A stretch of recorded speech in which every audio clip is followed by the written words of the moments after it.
പ്രവാചകൻ അവിടുന്ന് ഉപദേശിക്കുകയാണ്. രോഗത്തിന് മുമ്പുള്ള ആരോഗ്യം.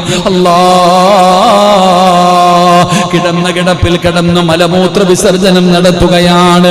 സ്വന്തമായിട്ടൊന്ന് നോന്ന് നിൽക്കാൻ വയ്യ. പടച്ചവനെ ഉസ്താദേ, എനിക്ക് ആരോഗ്യമുണ്ടായിരുന്നെങ്കിൽ ഞാൻ പള്ളിയിൽ വന്ന് നിസ്കരിക്കുമായിരുന്നല്ലോ. എപ്പോഴാ പറയുന്നത്? കിടന്ന കിടപ്പിൽ കിടന്ന് മൂത്രമൊഴിക്കുന്ന സമയം, ഒറ്റയ്ക്ക് നേരെ നിൽക്കാൻ പറ്റാത്ത സമയം, ആരോഗ്യത്തോടുകൂടി പായിപ്പാട് പള്ളിയുടെ മുറ്റത്ത് നിൽക്കുമ്പോ പള്ളിയിൽ നിസ്കാരം നടക്കുന്നു.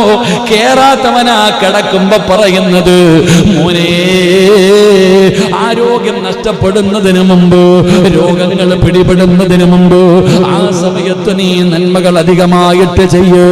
റസൂലുള്ളാഹി പറയുകയാ, ദാരിദ്ര്യം വരുന്നതിന് മുമ്പ് നീ സദഖ ചെയ്യ്. അല്ലാഹു നിനക്ക് സമ്പത്ത് തന്നിട്ടുണ്ട്, ഒരുപാട് പണം അല്ലാഹു നൽകിയിട്ടുണ്ട്. പക്ഷേ കൊടുക്കൂലല്ലോ, സഹായിക്കില്ലല്ലോ. കോടിക്കണക്കിന് രൂപയുടെ ആസ്തിയുണ്ടെങ്കിലും പടച്ചവനെ, അല്ലാഹുവിന്റെ പള്ളിക്കോ പാപങ്ങൾക്കോ കൊടുക്കാതെ വാരിക്കൂട്ടി വെക്കുന്ന മനുഷ്യ,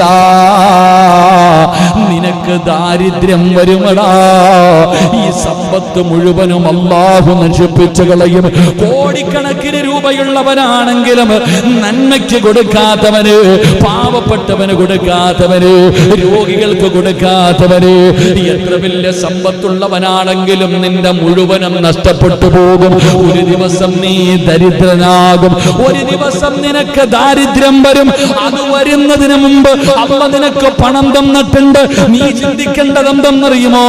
അല്ലാഹു എനിക്ക് പണം തന്നത് എന്റെ തടമ്പ് കണ്ടിട്ടല്ല, എന്റെ ഈമാൻ കണ്ടിട്ടല്ല, എന്റെ സൗന്ദര്യം കണ്ടിട്ടല്ല, എന്റെ കുടുംബ മഹിമ കണ്ടിട്ടല്ല.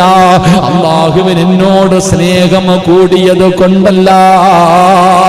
അല്ലാഹുവിന്റെ ഖുർആനാ പറഞ്ഞത്, ഇന്നമാ അംവാലുകും വഔലാദുകും ഫിത്ന. അത് ഫിത്നയാ. സമ്പത്ത് ഫിത്നയാണ്, സമ്പത്ത് നാശമാണ്, സമ്പത്ത് പരീക്ഷണമാണ്. നിന്റെ നിസ്കാരത്തടമ്പ് കണ്ടിട്ട് റബ്ബ് നിനക്ക് തന്നതാണെന്ന് ഒരിക്കലും നീ പറയരുത്. അല്ലാഹുവിന് സ്നേഹം കൂടിയിട്ട് തന്നതല്ലടാ. അല്ലാഹു സമ്പത്ത് തന്നിരിക്കുന്നത് പരീക്ഷിക്കാനാ. ലോകത്ത് കടന്നു വന്ന 1,24,000 പരം വരുന്ന പ്രവാചകന്മാർ, ആ പ്രവാചകന്മാരിൽ ഏറ്റവും അവസാനം സ്വർഗത്തിൽ കിടക്കുന്ന നബിയാരെന്നറിയുവോ? മഹാനായ സുലൈമാൻ നബി അലൈഹിസ്സലാം.